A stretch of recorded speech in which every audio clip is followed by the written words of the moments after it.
Good evening and welcome to Etown News. I'm Megan Spiegelberg. And I'm Rosena Campana. Sleep Hygiene Week, Etown's holiday celebrations, and more coming up after this.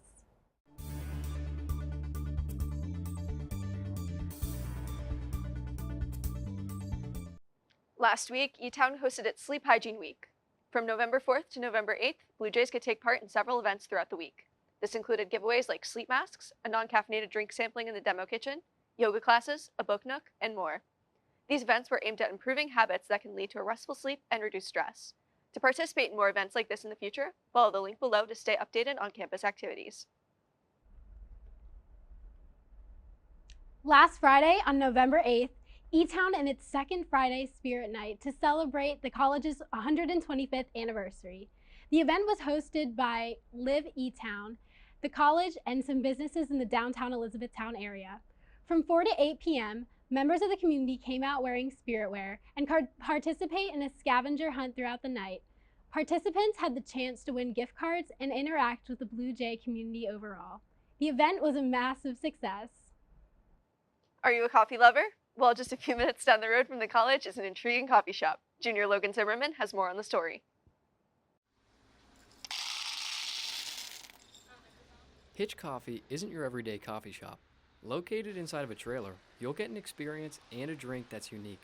Jillian McNally is the owner and the creator of Hitch Coffee. Her motto is, it's more than a drink. My dad had a old Burke trailer, and he said, if you want to start something, you should do that. After graduating college with a business degree, McNally was working a desk job and felt she could do something more. She decided to start a coffee truck about 3 years ago.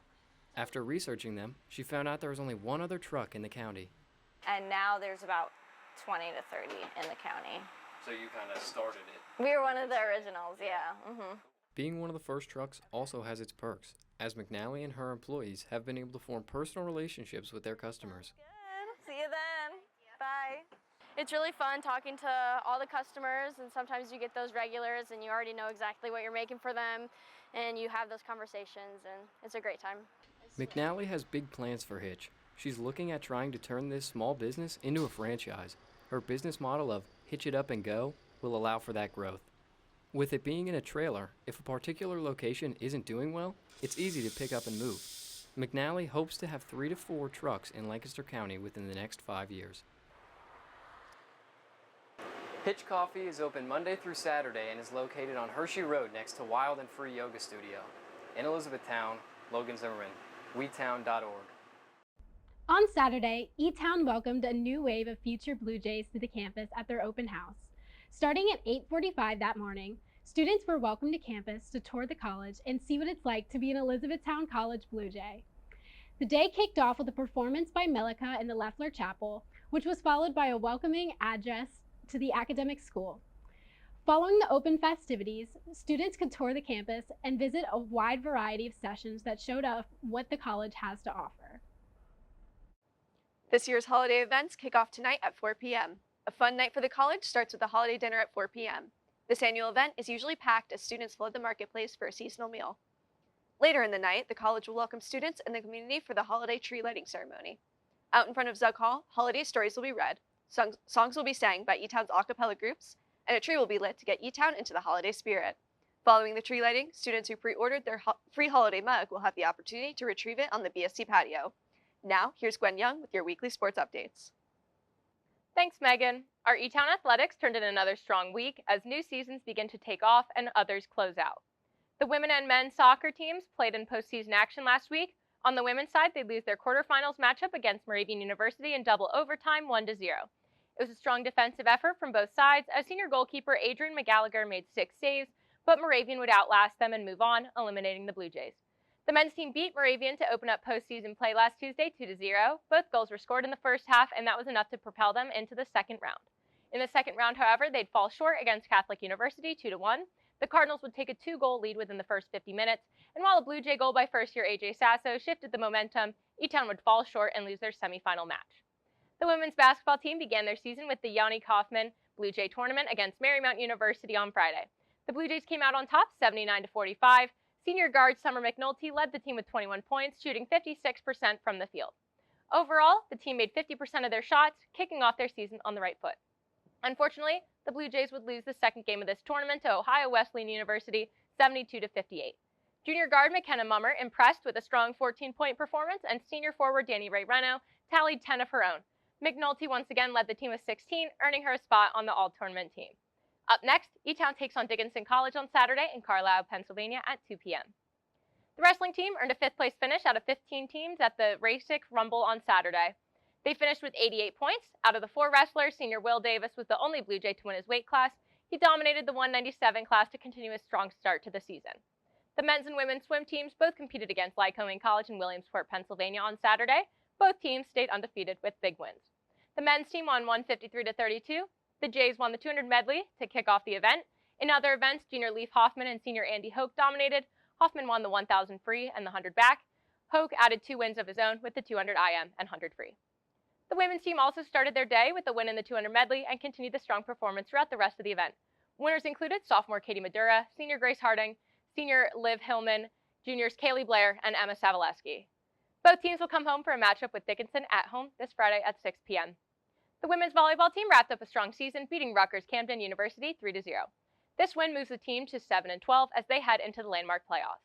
The team won the first set 25-8, and that would be all of the momentum they need. The next 2 sets would both go to Etown's way, and the Blue Jays head into the playoffs coming off a big win. Week 10 of the NFL season had some nail-biting matchups. The San Francisco 49ers earned a big win against the Tampa Bay Buccaneers 23-20. Following a late fourth-quarter drive to tie the game by the Buccaneers, Niners quarterback Brock Purdy got the team into field goal position, and kicker Jake Moody, who missed 3 kicks earlier that day, kicked the game winner to move San Francisco to 5-4. Pittsburgh Steelers quarterback Russell Wilson led his team to a big win over the Washington Commanders 28-27. Down 6 late in the game, Wilson found newly acquired Steelers wide receiver Mike Williams on deep ball on 3rd down for a 32-yard touchdown to give the team a 1-point lead. Pittsburgh's defense would steal the game, forcing a turnover on downs. The Steelers now sit at 7-2. The Kansas City Chiefs survived a close one against the Denver Broncos, winning 16-14. It looked like the Broncos were destined to hand the Chiefs their first loss of the season as kicker Will Lutz lined up for the game-winning 35-yard field goal with just 1 second left. However, the Chiefs' defensive line broke through, and Chiefs linebacker Leo Chanel saved the day, blocking the attempt and moving the team to 9-0. That's all for your weekly sports updates. Now here's Layla Murphy with your weekly weather report. Thanks, Gwen. Welcome to the Weekly Weather Watch, where we cover the weather once a week, rain or shine. I'm your host, Layla Murphy. Today, Wednesday the 13th, is partly cloudy with a high of 52 and a low of 29. It'll be rainy on Thursday with a high of 50 and a low of 37. Friday will be mostly cloudy with a high of 55 and a low of 41.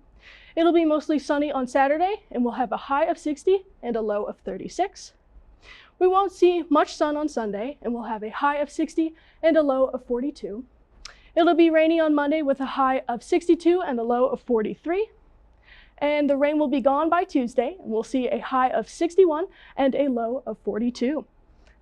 Thanks for tuning in to the Weekly Weather Watch. I'm Layla Murphy. See you next week. Now back to Rosena and Megan in the studio.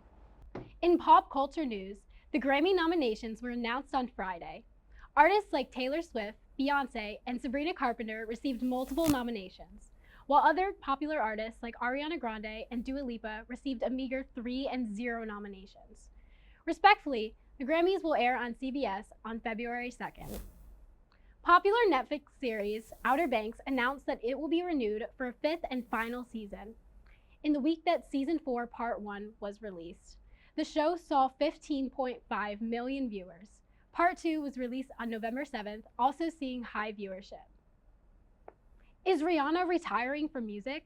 At Fenty Beauty's launch in her home country of Barbados, Rihanna talked about how music brought her fame, but she was able to create it in ways that were very sincere, genuine, organic, and authentic. Rihanna has not released a solo album since 2016.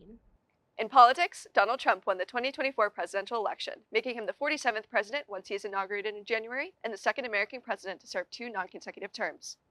Trump earns 312 electoral votes, far more than the 270 required to win the election.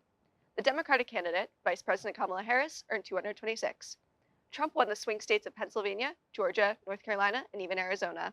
Harris won the state of New Jersey by a close margin and swept the board in Maryland. As the country transitions from its current Democratic president to a Republican one, the country can expect to see some changes. That's all for this week, Jays. Remember to follow us on Instagram and Facebook at ECTV40 for all the latest updates on our shows. I'm Rosena Campana. And I'm Megan Spiegelberg. Have a great week, and remember to Take flight, E-Town!